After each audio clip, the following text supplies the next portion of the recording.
Hey, salut les aventuriers. Bon, aujourd'hui je suis hyper content, hyper excité parce que je vais vous amener visiter une ville qui a seulement 45 minutes de TGV et une ville qui a l'air sublime où je ne suis jamais allé, c'est la ville de Reims. On y va. Ça m'a l'air magnifique cette ville. Qui dit cathédrale de Reims, là où furent couronnés la majorité des rois de France. Bon, alors on en a des cathédrales magnifiques en France avec Notre-Dame de Paris ou la cathédrale de Strasbourg. Mais alors celle-là, elle est vraiment somptueuse. Si ça, c'est pas les gargouilles les plus cool et les plus flippantes que j'ai eu l'occasion de voir, je m'y connais pas.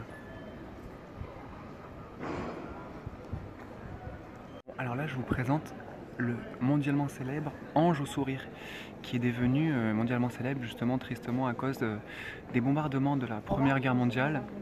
Et sa tête était tombée par terre en fait. Il y a un truc dont vous n'êtes peut-être pas au courant, c'est que ces superbes cathédrales qu'on a en France, qui sont magnifiques en étant blanches, à l'époque c'était un peu comme les temples égyptiens, je vous ai montré récemment, elles étaient entièrement colorées des pieds à la tête, comme une bande dessinée. Je vous laisse imaginer à quel point c'était beau. Donc les magnifiques rosaces que l'on peut voir ici, donc vous l'avez vu, il y en a deux, contrairement à Notre-Dame de Paris où il n'y en a qu'une, elles sont consacrées à la Vierge Marie. En fait, on retrouve le bleu qui dans les églises représente la Vierge Marie, et elles sont absolument splendides. Alors ce qu'il faut savoir aussi, c'est que durant la Première Guerre mondiale, il y a eu près de 1500 jours de bombardement et il y a plus de 300 obus qui sont tombés sur la cathédrale de Reims et elle a subi du travail de rénovation absolument magnifique. Comme je vous l'ai expliqué tout à l'heure, la cathédrale de Reims a été fortement détruite durant la Première Guerre mondiale. Du coup, c'est pourquoi je vais m'attarder sur ces vitraux qui sont bien particuliers, comme vous pouvez le voir, où il n'y a aucune figure religieuse et qui sont très modernes. La réconciliation entre l'Allemagne et la France avec Adenauer et Charles de Gaulle, pour commémorer les 100 ans de la Première Guerre mondiale, l'Allemagne a offert, en fait en collaboration avec la France, ces vitraux à la cathédrale de Reims. Alors si la religion ça vous intéresse pas trop, il y a quand même dans la cathédrale de Reims, parce qu'on est quand même dans la région du Champagne, des vitraux qui sont assez intéressants. Donc là c'est que des vitraux qui parlent de la confection du champagne, comme vous pouvez le voir. Donc voilà, on voit l'élaboration du champagne de A à Z, avec notamment un prêtre dont le nom va vous parler, c'est lui, qui s'appelle Dom Pérignon, le champagne mondialement connu.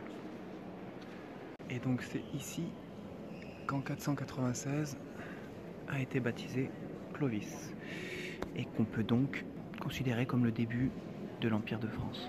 Et donc les derniers vitraux dont je vais vous parler, c'est les vitraux réalisés par le fameux peintre Marc Chagall, que vous devez sûrement connaître, qui sont absolument magnifiques et originaux, propres à son style. Et comme Chagall était un artiste d'obédience juive, vous pouvez voir tout en haut, il a glissé le petit chandelier à 7 branches. Alors on va commencer avec un petit foie gras de figue dans un café qui a été nommé monument historique, c'est le Café du Palais. Regardez cette verrière. Bon, je sais pas comment je suis supposé faire quelque chose cet après-midi, parce que là je vais plus pouvoir bouger là.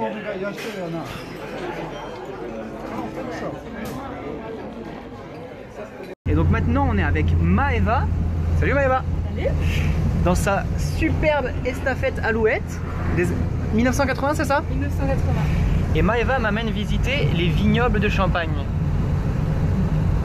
Est-ce que tu peux m'expliquer ou nous expliquer pourquoi le champagne est le meilleur vin du monde? Alors le champagne c'est le vin des rois et le roi des vins. Oh. Et notamment parce que Dom Pérignon c'est le créateur du champagne. Et donc il a la même date de naissance et la même date, et la date de mort que Louis XIV. Et donc Dom Pérignon a amené le champagne à la cour royale. Ah, c'est comme ça que ça a été mondialement connu. Exactement. D'accord.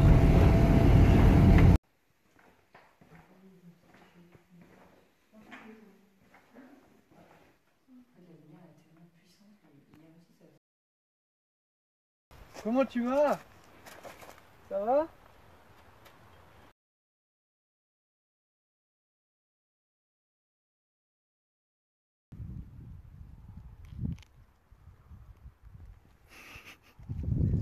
Ce matin c'est le marathon de Reims.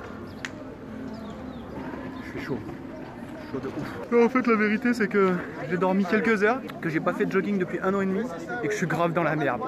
Oh c'est beau là derrière. Ouh c'est beau ça. Ouh ça par contre c'est beau. Bon, du coup, moi je suis plutôt un mec dans la générosité. Donc du coup, voilà, je leur laisse prendre un peu de l'avance. Voilà, je me mets dernier.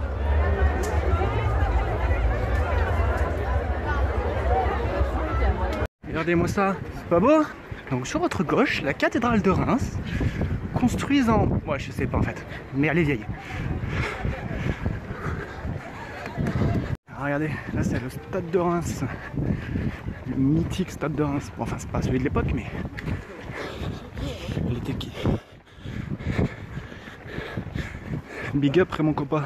Et je voulais dire merci à tous les followers qui sont sur le côté là de la route, qui m'encouragent, franchement ça fait trop plaisir. Merci beaucoup. Continuez.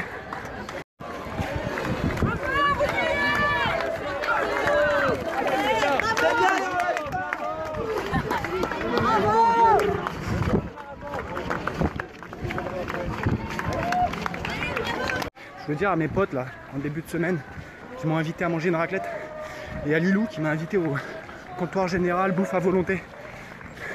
Voilà, merci. Alors ça, c'est que dans la ville de Reims. Le petit champ. Alors ça, c'est cadeau quand tu arrives à l'arrivée.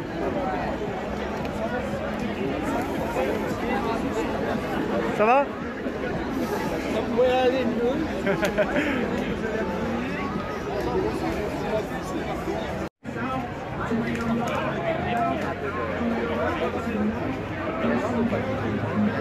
Alors ce qui est quand même grave la classe, c'est quand tu sors du marathon de Reims et que ton hôtel, il est juste en face. Et t'as pas besoin de marcher pour aller directement dans ta douche et dans ta baignoire. Bon, après une bonne journée pleine de champagne.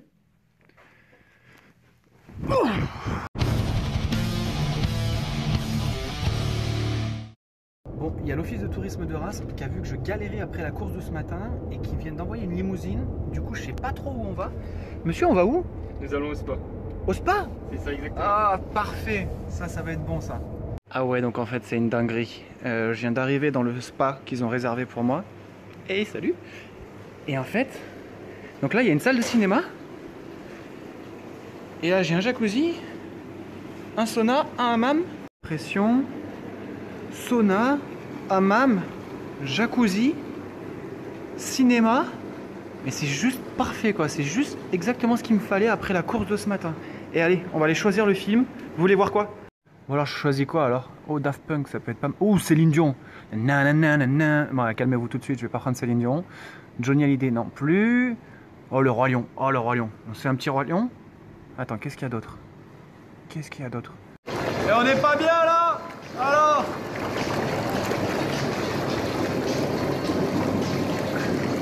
Bon, j'ai choisi Scarface, hein. Film mythique et Brian De Palma, quoi. Tony Montana. Bon, il y en a qui vont commencer déjà à me détester, blablabla. Hey, pendant que vous regardiez Téléfoot ce matin, moi je courais. Et je sais pas si vous vous rappelez, il y a 4 mois de ça, c'est l'hôtel dans lequel je dormais là, celui qui va apparaître à la télé. Voilà, celui-là, exactement. À Miami Beach.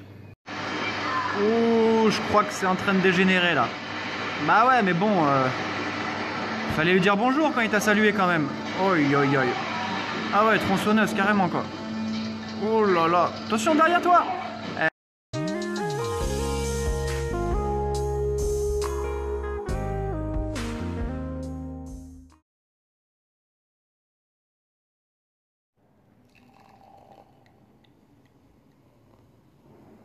Je suis avec Anne-Marie et on va vous faire une petite visite street art de la ville de Reims. Salut Anne-Marie. Salut.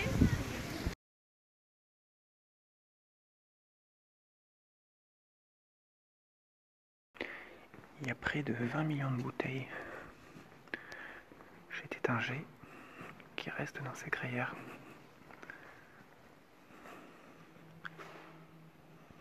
Là on rentre dans les crayères qui datent du 3e siècle après Jésus-Christ. C'est absolument magnifique. Les Romains se servaient en fait des crayères, vous voyez, pour leurs monuments. Et donc ces crayères ont été classées au patrimoine mondial de l'UNESCO.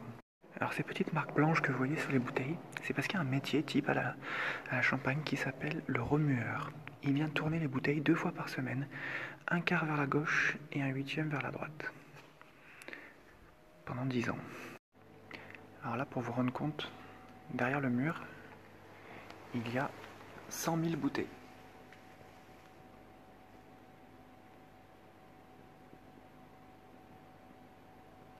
Je zappais sur les infos des gens qui avaient mis dans la vidéo justement. Et je suis partout, donc Espagne.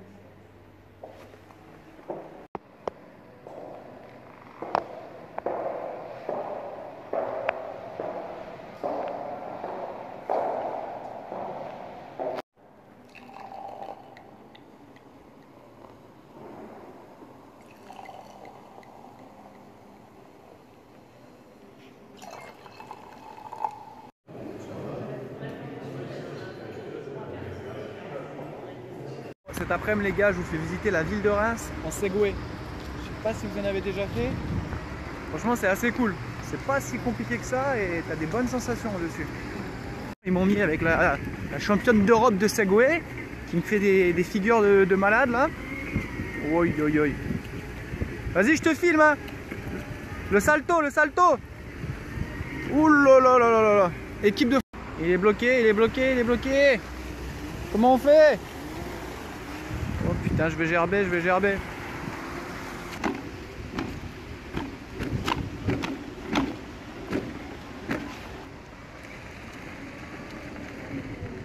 Bon, bah ça y est les aventuriers, c'est l'heure de quitter Reims. Donc résumé de ces 3-4 jours là, c'était vraiment une belle surprise, très belle surprise, un vrai coup de cœur. Une ville que je vous invite à découvrir avec beaucoup de patrimoine, vraiment top.